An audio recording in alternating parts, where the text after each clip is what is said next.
the word networking has a really bad stigma of, like for example, like when you hear the word networking, what do you guys think of? Just shout it out. Boring. Boring. All right, that's good. Lame. Lame. Getting business cards. Yes. You gotta be like all, After parties. Yeah. After parties. All right. Yeah, perfect, right? So I always thought networking was like you had to, shove business cards down people's faces, and you had to, like play golf with, like some entrepreneur dudes just for them to like you, right? And that's what I thought networking was. And but really, networking is just making friends. Because if you think about it, you want your business connections to be people who love you, support you, and appreciate you. And when you go into this mindset of like, oh, here's my business card, and here's your business card, and become very transactional, you start to realize like, wow, I don't actually want these people in my network if they're just gonna use me whenever they need like developer or they need help in whatever area. If they're just using you. So I had to switch that mindset from networking to just making friends. So when you think about making friends, everyone here has made friends, right? Some of us aren't as some of us don't have the skill of making friends as well as others, but we all have made friends before, and that's something we can always improve on. And so when you come into a conference or come into an event with the mindset of just making friends, everything becomes so much easier because you're not pressured to like scout out like, oh, here, like make a list of like, oh, here's the speakers I want to meet. Here's like all the people I want to like hunt down. You're like stalking the guest list to see like who you want to meet. Like that's one way of doing it, but that's just very transactional. It's very like, okay, I'm gonna get these people so I can use them in whatever case I want. And so switching this mindset, and also I read this book by Adam Grant that I really resonated with. It's called Give and Take. And the framework is that there's three types of people in business. It's their givers, their takers, and their matchers. And ironically... Is that the same author from Originals? Yes, that's a great book as well. So Adam Grant wrote Originals and Give and Take. He's a Warren professor for business, a school of business. And basically the book just sums up in a nutshell that ironically, givers are the one who are the more successful ones when they give, instead of the people who take and people who match, which is kind of like transactional. You help me, I help you.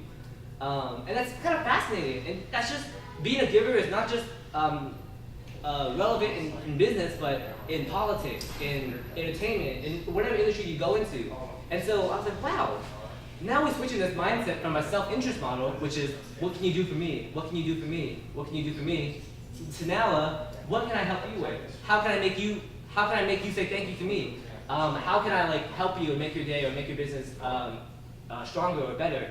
And after that, like so many opportunities just come to you because the more you give, the more you actually receive. And that sounds like it doesn't sound conventional, but that's actually the way it is because of psychology. There's this law called the law of reciprocity, where it says when you give to somebody, they have a psychological urge to give back to you. And so whether you like use that for manipulation purposes or just like genuine warmth and kindness, then that's up to you. Like, I don't want to talk about the ethics of it, but it's a true thing. Because some people do manipulate. Like they give out favors expecting like, okay, this guy, I helped Joey hire this guy. In like 1 week, I'm gonna ask him if he can introduce me to his investor. Like they're very transactional. They're called matchers, right? The Godfather. Like, what's that? Like the Godfather, like in the movie, like he provides favor, she asks for favor after. Yeah. Like, Definitely, right? And that could work, but in the long term, that's not like when you build relationships. That's not how you want to go about it. And so, switching this mindset from a self-interest model to a giving model is how you build these long-lasting relationships. And so, as I was going through my career and my journey, I started to give to as many people as I can. For example, like for the Lean Startup Conference that people are at today, I volunteered at their conference like 3 years ago, and I stayed in touch with the organizers. I had a great time with the staff, and I just kept giving, like giving an article or sharing like a comment about their newest work anniversary or whatever it is. And you're always like on top of their mind, and also just being a kind person. And so when it came around the next conference, they reached out to me and said, hey, we have a position opening for this community manager position in marketing. Do you want it? Here's the pay and here's the details. I was like, dude, fuck yeah. So I took it, and that led to, you know, other opportunities. And like, for example, you wouldn't even believe, like, we all, after the conference, we all had dinner at like Eric Reese's house, and we were just chilling with all the other speakers and team. Hey, what's going on? You're dressed for success today. Yeah.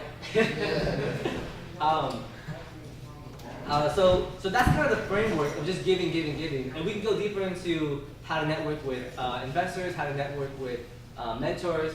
But I'm just gonna like take a seat, and then you guys can just ask me questions, and we can go in whatever direction you guys want to pull me in. All right?